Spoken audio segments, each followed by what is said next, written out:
तो दिनकरन ने भी एनडीए छोड़ दिया।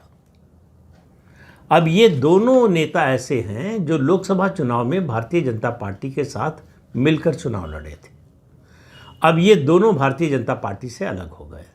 तो एक तो नुकसान ये हुआ कि गठबंधन में भाजपा की जो बार्गेनिंग पावर है वो कम हो गई। दिनकरन के जाने से ये होगा कि पश्चिमी तमिलनाडु में फेवर वोट जो है, जो कोर वोट थे जयललिता के, वो एआईडीएमके से कुछ मात्रा में अलग हो सकते हैं। उसका एआईडीएमके को नुकसान हो सकता है।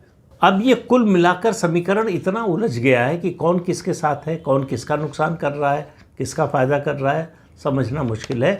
लेकिन ज़्यादा मुश्किल है एनडीए की, क्योंकि एनडीए का लक्ष्य है डीएमके को हटाना, और डीएमके को हटाने के लिए ज़रूरी है कि जितना एंटी इनकम्बेंसी का वोट है वो इस गठबंधन के पास आए।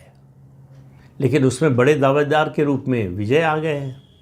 अब वो कितना ले जाते हैं देखना है। और अन्ना द्रमुक की जो अंदरूनी लड़ाई है, जो जयललिता के निधन के बाद से खत्म होने का नाम नहीं ले रही है, वो कितना नुकसान पहुंचाएगी ये पता नहीं है। तो भाजपा जो बड़ा लक्ष्य लेकर चल रही थी, अब उसके लिए मुश्किल हो रहा है अपने गठबंधन को ही बनाए रखने का।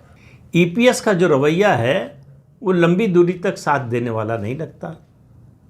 ये दोनों नेता भाजपा के साथ लंबी दूरी तक चलने के लिए तैयार थे, और ईपीएस के रवैये के कारण इन दोनों ने एनडीए छोड़ दिया। भाजपा ने भी ये बने रहे एनडीए में, इसकी कोई सार्वजनिक रूप से कोशिश की हो ऐसा दिखा नहीं।